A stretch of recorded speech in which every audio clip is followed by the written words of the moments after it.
G'day and welcome to ReDriven and welcome to the Luke Hemsworth of luxury SUVs, the Lexus RX. Why Luke Hemsworth? Okay, we'll see. Like Luke's brothers Chris and Liam Hemsworth, the way that they steal much of the public's attention thanks to blockbuster films and Miley Cyrus relationships, the likes of BMW, Audi and Mercedes-Benz luxury SUVs, they tend to steal much of the public limelight as well. Even though the Lexus RX, like Luke Hemsworth, are critically acclaimed, they both get forgotten about. But is the Lexus RX some sort of almost like an antidote to the plethora of blockbuster European SUVs, or are the public right?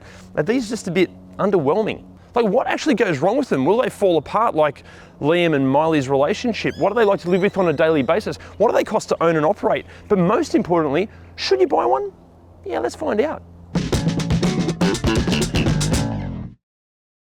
Now in this video, we're going to be focusing on the 2009 to 2015 third gen RXs, and we're going to be focusing primarily on the Australian variants, but even in saying that, not a whole lot changed from country to country. The range initially kicked off with the RX 350 and our test car here, the RX 450h, but both the 350 and the 450h share a very similar 3.5 litre V6 engine, but the 450h adds 2 electric motors for the front wheels and another electric motor for the rear wheels. Hence 450h, H for hybrid. This way, the rear wheels on the 450h are driven exclusively by an electric motor, whereas on the 350, the rear wheels are powered by a more traditional mechanical rear diff setup. Either way, the all-wheel drive systems in both can shift power and torque to the front and rear depending on the scenario and how you're driving.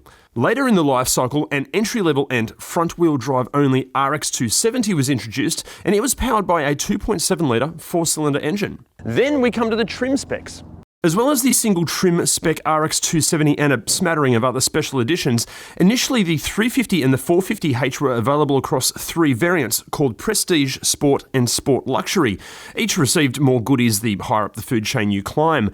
But these were then renamed post the midlife update, becoming the Luxury, the F Sport and the Sports Luxury. Speaking of the updates, mid-2012 saw the introduction of the Series 2, which received some structural changes under a refreshed exterior design package. The interior aesthetic copped a solid going over too, with an updated design, more premium materials, new tech and even more features. But look, to go over all the specific details of all the trim specs and the updates and the optional extras, all that sort of stuff, it'd just take hours. It would get so boring. So instead of doing it here on this video, we have put all of that information in our handy and free ReDriven cheat sheets.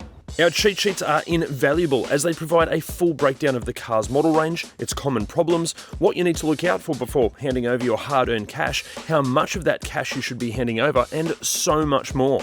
Check it out at redriven.com or in the link below. Now guys, our goal for ReDriven is basically to become like a community-driven platform of information on these used cars, and we generally find it's those that own these cars that know the most about them. So if you've noticed in this video that we've missed something major, can you please let us know in the comments so we can all learn from your experience?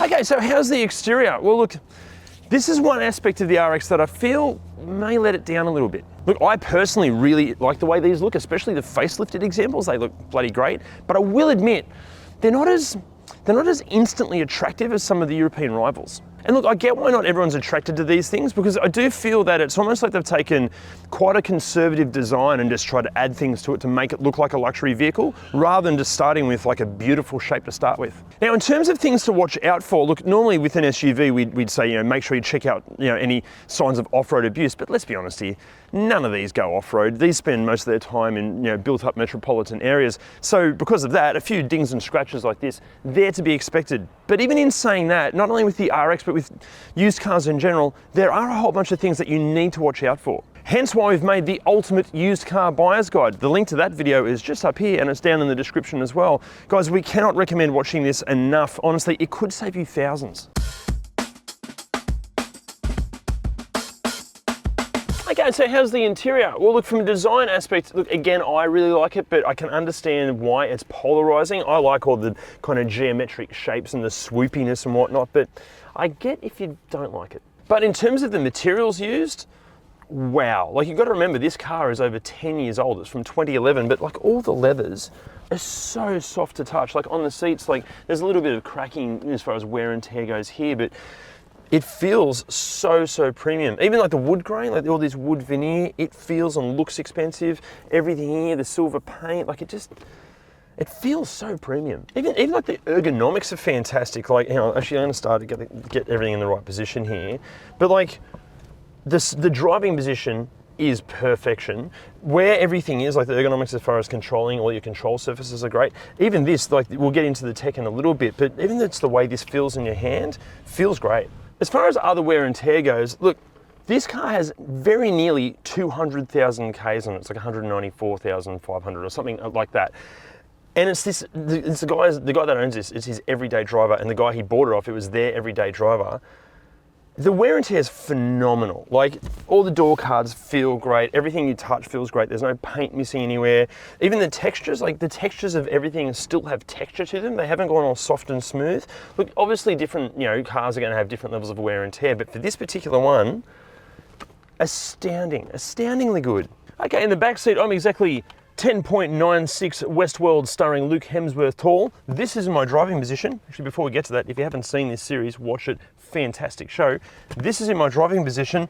So comfortable back here. Heaps of foot room, heaps of knee room, heaps of shoulder room. The glass house is quite large, so it feels spacious. I don't feel claustrophobic at all. Plus, the seats slide back and forward, and they also recline even more. So comfortable back here. As far as wear and tear goes, amazing. Like, everything feels lovely. Like, the leather feels nice and soft. Everything you touch feels great. Even the backs of the seats, like where your knees are smashing up against it, this plastic is still squidgy, but it's a little bit harder, so it wears really well. But honestly, I want to give the seat a massage. It just feels that good. Also, being the 450h, there's no transmission tunnel. So if you've got kids back here, you don't have to like reach over anything. No need to do a leg spread. It's just so spacious. Okay, so how's the tech? Well, look, if you're a regular viewer of ReDriven videos, you'll know that quite often Toyota tech is just simply shit. Luckily, however, Toyota have remedied this and they've bestowed the Lexus RX with quite a good range of tech and features. Even in the early base models, you can expect a great sounding 12-speaker stereo with a 6-stack CD player, satellite navigation, dual-zone climate control, power adjustable as well as heated leather-wrapped front seats, a heads-up display, Bluetooth connectivity, a reversing camera, automatic headlights, rain-sensing wipers, remote central locking, and a trip computer. But get yourself into a more recent and higher-spec RX and you can expect a superb sounding 15-speaker Mark Levinson stereo, ventilated front seats, front and rear parking sensors, self-leveling HID headlights, side view cameras, a powered rear tailgate, and automatic side mirrors that dip when you reverse. Also, this generation of RX, it did miss out on Apple CarPlay and Android Auto. However, that sort of stuff can be installed with aftermarket gear. Also, a lot of people seem to complain about the actual use of the infotainment system because it's got this little, you know, mouse jog shuttle wheel thing and buttons down here on the sides.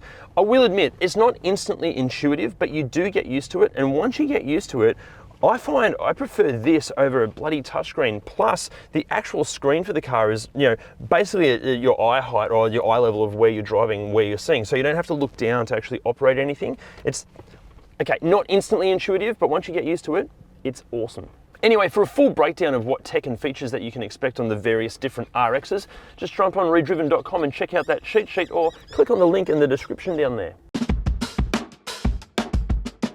Okay, so is it practical? Well, in the boot, sort of, kind of. I should mention that the boot of this is not as big as, say, a BMW X5 or even a BMW X3. And even when you put the seats down, they don't fold down flat. You've got this bit of a lip here.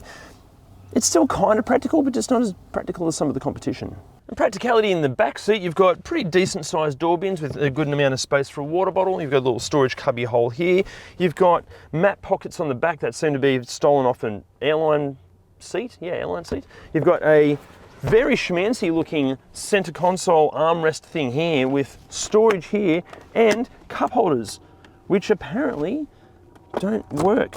It's a Lexus thing that doesn't work. There's always a first for everything, isn't there? Oh, and air vents. And practicality up front. Firstly, cup holder, just here. Now, these little spots, we normally say this is where you collect your filth and muck from life, but these have like little tiny floor mats that you can pull out and clean. Honestly, they're everywhere. That is ingenious. I don't know if that's a standard feature. They should be, they're brilliant. You've got door pockets, which expand out, which is fantastic. You've got 2 cup holders here, but the middle section can come out so it's easy to clean. And again, more little mat things to help you keep that nice and clean and tidy. You've got, oh, there we go. In the center console, like firstly, the armrest slides back and forth. That's super handy. Then when you open it up, you've got your heat and ventilation controls here. You've got an excellent size bin with a removable tray. Plus, how cool is this? You've got like a little slidey trapdoor for your cables so you don't squash your charging cables. That is brilliant. You've got a spot down here that's big enough to hold a laptop, which is really handy. You've got a massive size glove box, and I think that's about it. There's so much practicality up here. No sunglasses there, we're good. That's it. Okay, so what goes wrong? Well, look, if you're thinking, mate, come on, it's a Lexus, surely nothing goes wrong. Well, you'd be actually incorrect, because there are a few little gremlins. Firstly, there are some reports that the windscreens and the doors can become a bit rattly. There are even some really rare sporadic reports that the doors can even come loose. In terms of the windscreen rattling, this is normally down to the 2 bottom stoppers and the windscreen retainers. In terms of the doors, it could be just the nuts and bolts getting a little bit loose, or sometimes it's the window regulators, or sometimes it's just because the doors are a little bit misaligned. We should mention, but we wouldn't call these common problems as such. We did find a couple of reports online, but yeah, if you're in the market for one, just check it out in case. Inside, there have been reports that some of the 2010 and 2011 models can get like a really rattly steering column, but that was revised and that part is easy to buy and easy to replace. There are some reports that the air conditioning system can show error messages on the display screen, and in some rare situations, stop blowing cold air, which is what air conditioning is supposed to do. But then on the flip side of that, there are some other reports that the air conditioning amplifiers can also play up and they just start blowing cold air randomly. There are also some reports that the infotainment systems can play up, but that's generally fixed just with a software update. Now, before we get into mechanically what can go wrong with the Lexus RX, look, the only way that we can keep making these videos for you guys is with your support, and the easiest way to support us is just by hitting the like, subscribe and bell buttons and sharing our content as much as you can. If you do that, that'd be bloody awesome. Now, mechanically, what goes wrong with the Lexus RX? Look, I'd love to tell you, but I can't because I'm not a qualified mechanic. But you know what? Jim is. The 4-cylinder 1AR FE is the 2.7 litre version of the 2AR FE, which is in a bunch of different Toyotas. It's proven to be a really reliable engine with no really one big main problem that causes any catastrophic failures. The 2GR FE, the V6, has been around for years and it too is incredibly reliable.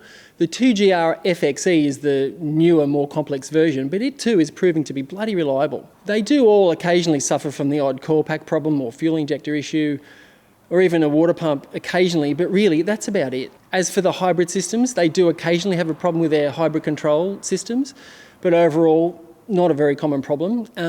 One of the problems they do have is complications with the battery, which is usually caused by the battery overheating, which is usually caused by the little vents that draw in air to cool it down. Well, they just clog up with dirt and dog hair and crap.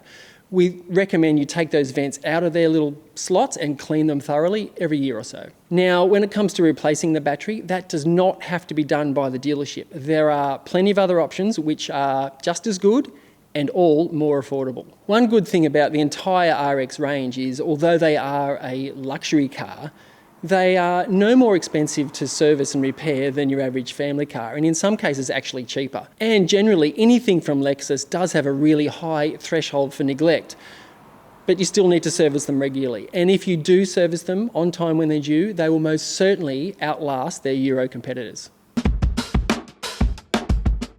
Okay, so is it safe? My God, yes, it is safe. Not only for when this was new, but even compared to now, super, super safe.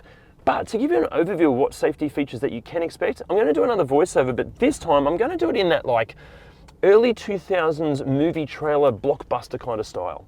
This summer you can expect 10 airbags, ABS, EBD, ESC, traction control, brake assist, active front headrests, seatbelts with pretensioners and load limiters, and introducing Lexus Vehicle Dynamics Integrated Management Systems. I should also mention that models released post-2010 received Lexus's advanced pre-collision warning systems, which is just a fancy way of saying autonomous emergency braking, which is just another fancy way of saying it won't run into stuff. But again, for all of the specific details, just check out the cheat sheet on ReDriven.com. Okay, so what's it like to drive? Well, look, you know what? I feel like a lot of people will just assume that this feels kind of like a fancy Toyota in the way that it's not going to feel that special, it's just going to get the job done. But it feels, look, I don't know about special, but it does feel very, very premium. Firstly, sounds-wise, it is so quiet in here. There are no rattles, there's no squeaks, there's hardly any, exterior noise coming in. It's like a little cocoon of silence. Like, it doesn't, as I said, it doesn't feel special, but it feels like an intelligent decision. It feels like you've made the right choice in a driving experience. It's not too flashy and over the top, but it just feels correct. Now, partly the reason that, around town it feels like a cocoon of silence is because it can run on pure electric mode for a little bit of time. You've got to be doing I think it's under 40k an hour, and we'll only do it for a couple of miles or kilometres. But even the transition from the full electric mode into like hybrid or into, making the engine come alive, it is seamless. You can't even tell it even happens. Plus, with the combination of the hybrid power plant, like so the electric motors and the normal internal combustion engine, this thing has over 200 kilowatts. So it's pretty bloody quick. But how quick, I assume you ask? Well, how about we do some realistic performance times? So we're going to do 0 to 60 kilometers an hour and 60 to 100 kilometers an hour.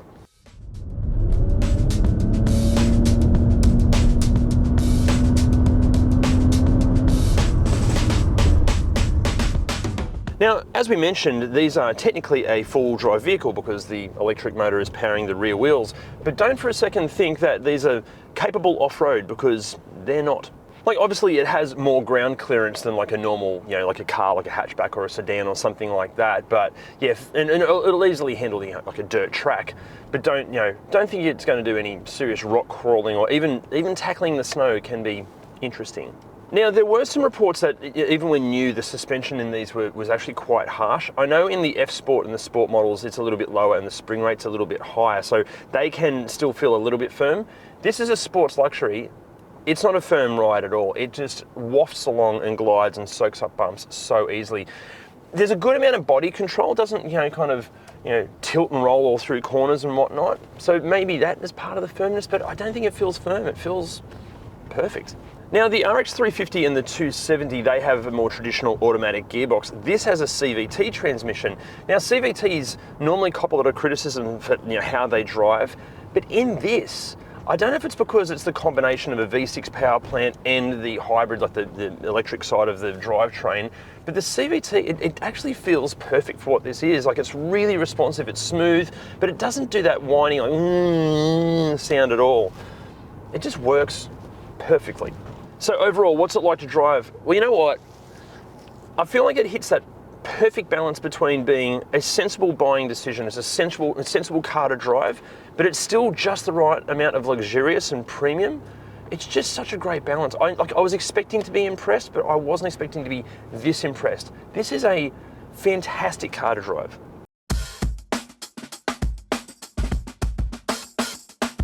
Pricing here in Australia kicks off from around about $15,000 and it tops out at around about $45,000. Something like this, a 2011 450h sports luxury in superb condition, but with nearly 200,000 Ks on the clock, you're going to be looking around about 25 grand. And for some international pricing, here's a graphic.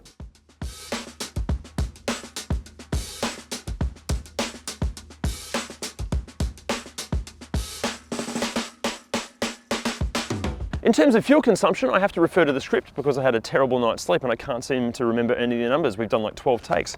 I'm going to just do it from the script.